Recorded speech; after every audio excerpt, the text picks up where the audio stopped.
ay kasama ko pa sa Senate of the Philippines. Ang aking kaibigan, ang aking kumare, Senador Amy Marcos.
di siya napapasok.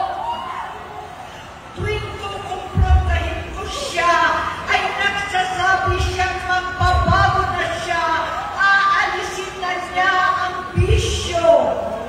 Hanggang sa may nagsumbong na naman sa akin na sa pag-gising pa lang sa umaga, kasabay ng almusal, marijuana pala.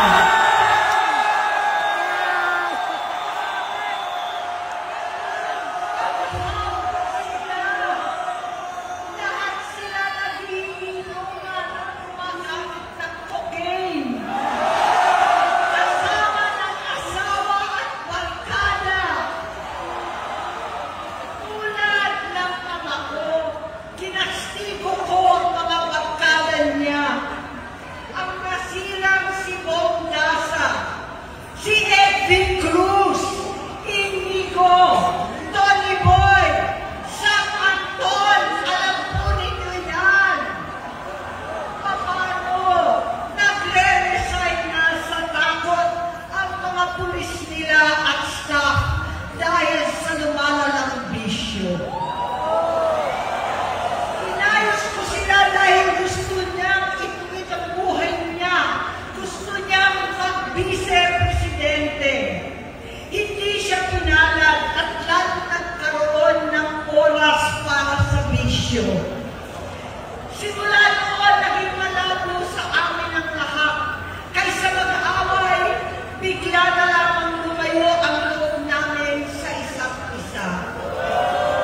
Noong 2016, kasabay ng kampanya ni dating Pangulong Duterte laban sa droga, lumabas ang pangalan ni Bongbong sa listahan. Nakasama siya sa listahan ng mga celebrities, mga artista, Maricel Soriano at iba pa. Masinsinan kong kinausap si Pangulong Rodi. Halos manikluhod ako. Sinabi ko ayon sa kapulisan, dapat unahin, usigin ang mga pusher at saka na lamang sagipin ang mga user. Naligtas si Bongbong. Labis ang takot ko at pag-aalala. Kinausap ko siya at nagsabi siyang talagang siya ay nagbabago na. Muli at lagi, hindi ako nawalan ng pag-asa. Ako'y naniwala ulit. Mula noon, ang natatanggap ko na lang na balita tungkol sa kapatid ko ay regular na magpapadoktor. Kaya kumalma naman ako. Inisip ko, totoo, dahil na-opera na ang tuhod niya sa gout. Siguro, totoo na ito. Hanggang nito, nalaman ko na tuloy ang paggamit niya sa mga party na karapalan naghahain ng droga. Pinagmamalaki pa ng mag-asawang kayang-kaya nila ang microdosing ng cocaine. Hati-hatiin daw para 4 na beses sa isang araw. Hindi mabibisto. Ang pagpapadoktor, pinalabas nila ang pag-stem cell. Nagpapalitan ng dugo, nagpapa-blood transfusion. Kayang-kaya raw, hindi ko maintindihan ang pinagsasabi. Noong 2021, kahit papano, nagkikita kami at nagkakausap. Sumumpa siya sa akin talagang hinintunan niya. Naniwala ako kasi sabi niya gusto niyang tumakbo. Ang sabi ko, tutulong ako sa abot ng aking makakaya. Pinakilala ko si Bongbong kay Inday. Naging magkatandem sila. Pagkatapos noon ay biglang hindi na niya ako ulit kilala. Kahit si Inday, nagtataka, bigla ko na itsapwera. Kahit ganon, nangampanya pa ako para sa kanya, kahit si Inday na lang ang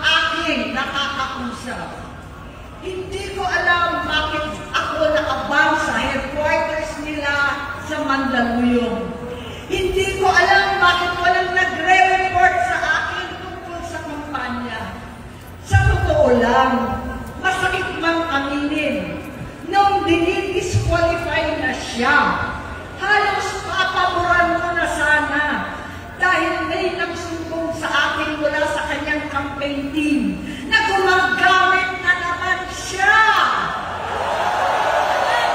Nung sinabihan ko, siya at mga taong nasa paligid niya, nagkaisa silang tuluyan akong alisin sa kampanya na ako naman ang bumuo.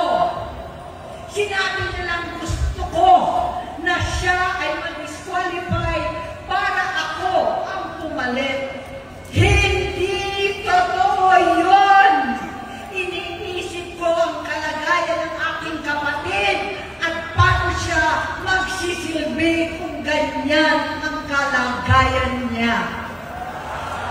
Pero pinaparating sa akin na hindi siya lulong at minsan na lamang tuwing nagpa-party. Hindi ko maipaliwanag bakit gusto ko maniwala at hindi mawalan ng pag-asa. Noong nanalo siya, naging pinakamalayo na kami sa isa't isa. Maliban sa opisyal na takbuhan at kapag pumupunta yung nanay namin, hindi ako sumama sa loob ng 3 taon dyan sa Malacanang. Dahil lantaran na doon ang inuman, ang paggamit nila ng cocaine at mga bawal na gamot. Hindi ba ninyo nakikita, naririnig, kakaiba na siya magsalita, hindi na maintindihan kung ano-ano na sinasabi at wala na sa sarili. Nagtatago sa kabaitan niya ang pang-aabuso niya sa droga. At nagbunga na ito ng mga nakakapinsalang maling desisyon. Hinayaan niyang kumilos ang mga nakapalibot sa kanya. Yung mga umaastang presidente habang nilululong siya ng mga ito. Hindi na kami nagkausap. Sa harap ng publiko, pinipilit ko magmukha kaming maayos. Pero wala na kaming koneksyon. Hindi ko hinihiling na maunawaan ninyo ako, lahat kayo. Sa palagay ko, ang makakaunawa lamang sa akin ay ang mga pamilya may pinagdaanan sa adiksyon, sa inom, sa sugal, sa alak, sa bisyo, higit sa lahat, sa droga. Pag hindi ko siya nakakasama, buong aking loob na ipasok sa institusyon, ipagamot, iparihab ko na yan. Pero, tuwing maghaharap kami noon, hindi kaya ng aking kalooban na gawin yon. Tuwing magsasabi siya sa akin na magbabago na siya, hindi ko siya kayang tiisin.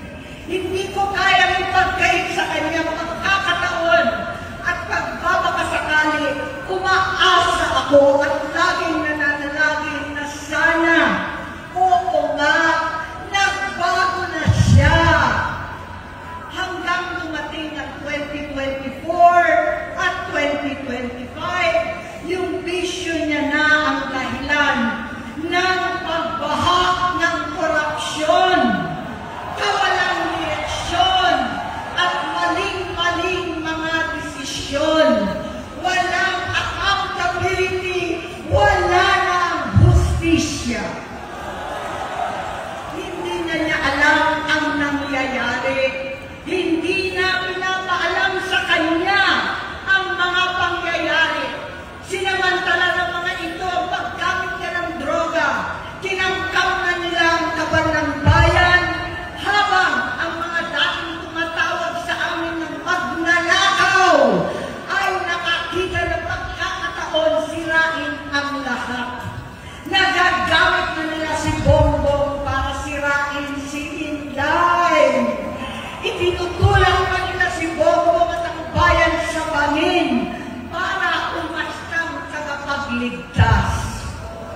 Mula sa pagtraidor at pagpapahamak kay VP Inday, sa confidential funds na kung tutuusin ang galing naman sa opisina ng Pangulo hanggang sa pagpadukot sa dating Pangulong Duterte para itago na lamang sa ibang bansa. Ang kabaitan ni Bongbong ay naging kalupitan. Karapalan ng pagtatakip sa kanya ng mga nasa Congress, sa Senado, mga miyembro ng kabinete. Kitang-kita na ng taong bayan, wala nang puwang ang kahihiyan.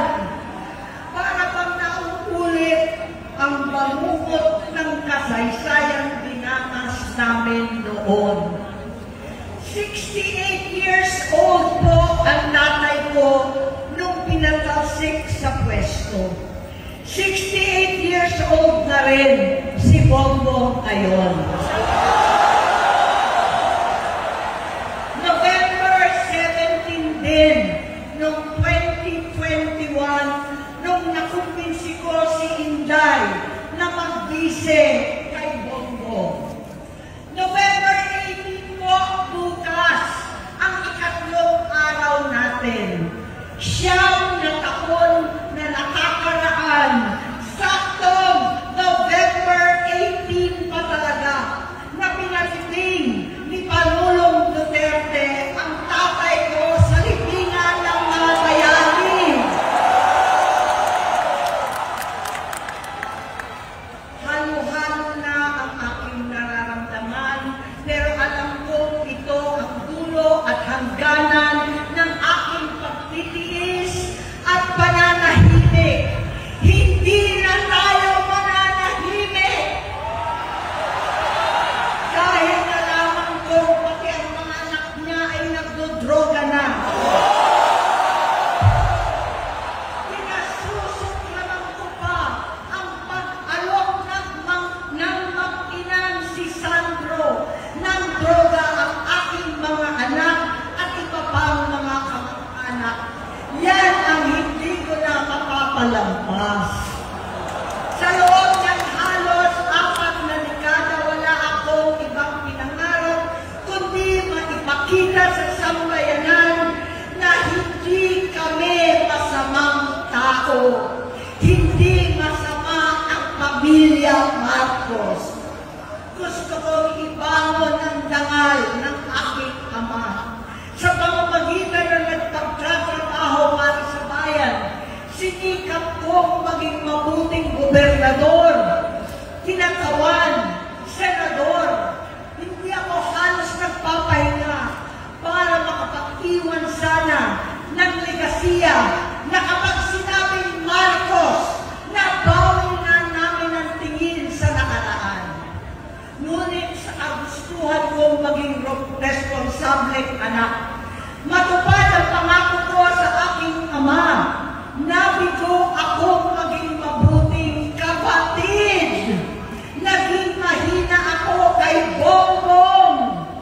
Sa kapulisan at sundalo, sa lahat ng mga leader at tagapagpatupad ng batas, siya ang Pangulo natin ngayon. Sinabi ko kung anong kalagayan niya ngayon. Tulungan niyo akong mapabuti ang kanyang kalagayan. Tulungan niyo akong matulungan siya. Hindi niya ako kalaban. Ang kalaban niya ay ang sarili niya. At nadadamay ang bansa sa laban na yan. Bilang senador at lingkod bayan, batid ko ang mga problema at gaya ng bayan, alam ko rin ano ang solusyon.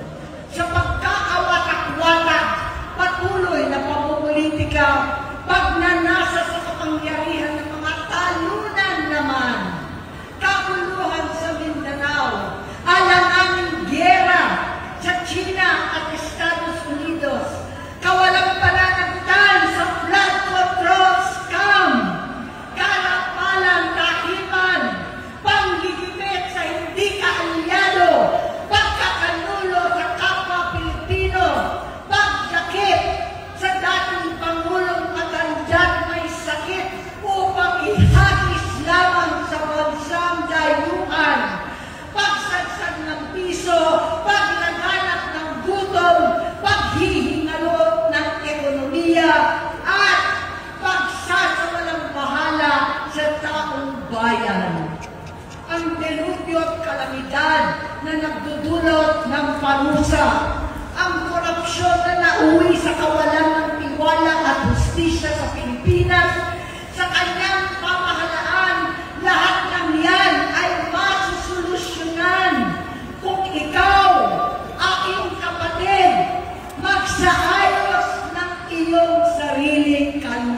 kahulugan.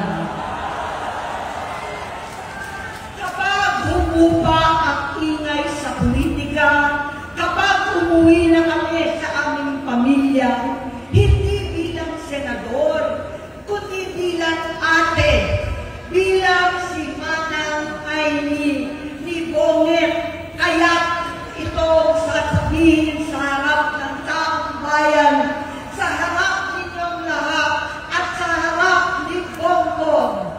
Bonget, magtatatlong taon na tayong hindi nakakausap. 3 taon ko nang sinusubukan muli na ako'y pakinggan. Siguro ngayon ay makakarating ng buo ang gusto kong sabihin. Walang mababawasan, hindi madadagdagan. Bongbong, nag-aalala sa iyo si Manang.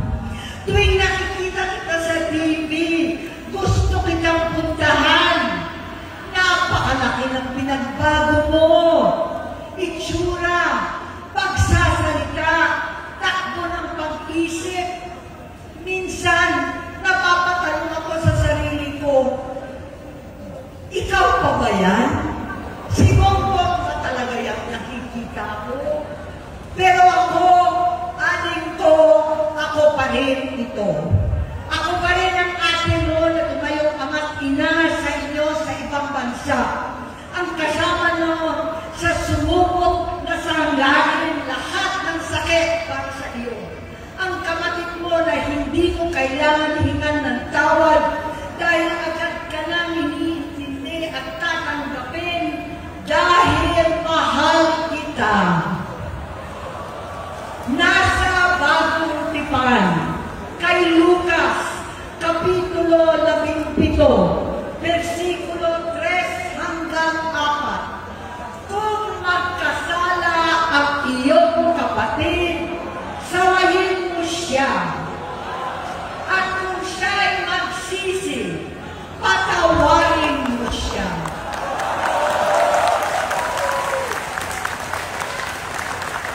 Tama na, aling ko. Tapusin mo na ang paghihirap mo at ng bayan. Gaya nung umalis tayo sa palasyo, kaya mo pa rin hawakan ang iyong kamay, wag kang matakot.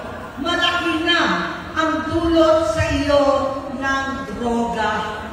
Sinisisi ko ang sarili ko dahil hindi ako nakinig sa mga sumbong. Hindi ako nakialam. Hindi ako maniwala. Pero hindi pa huli ang lahat. Tama na, aling ko. Magpahinga na tayo. Umuwi na tayo. Magpagamot, magpagaling at nangangako ako. Hindi ako malilingan, hindi ako magkukulang. Lahat ng kasama mo ngayon, hindi natin kasama sa pinakamadilim na bahagi ng buhay natin. Kasama mo sila ngayon dahil nasa taas ka pa. Ako at ang ating mga tunay na kapatid dito sa Luneta ang kasama mo kahit magdilim ulit ang lahat. Talikuran mo ang iniisip at itinupulong lang ang misyon. Unahin na natin ang kalusugan mo dahil sa adiksyon na bigyan mo ng malubhang karamdaman ang buong bansang Pilipino. Matatanda na tayo. Sakitan na si Mami. Alagaan na lang natin ang isa't isa. Kaliwat kanan man ang panghuhusga sa akin. Malinaw sa aking puso na dapat mauna ang Diyos, ang bayan, pamilya at sarili. Hanggang sa mga oras na ito, Bonget, gusto kong malaman mo na hindi na sinusukuan. Hindi ko kakayanin kung mapapahamak ka. Kaya hinihingi ko na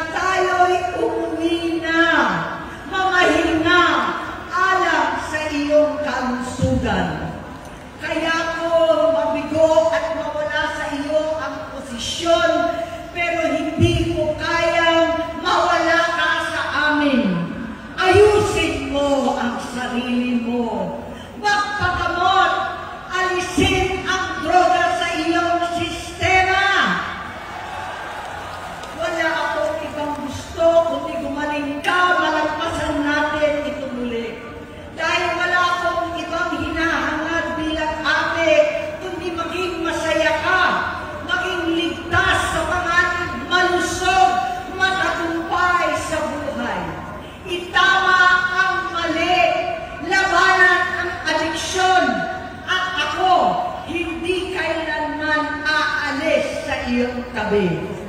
Susuporta at hindi titigil manalangin kasama ninyo dito sa NECA at sa buong mundo. Dahil iyon naman ang tungkulin at ibig sabihin ng salitang kapatid, kapatid, mabuhay kayo, kapatid. Maraming salamat po, Senator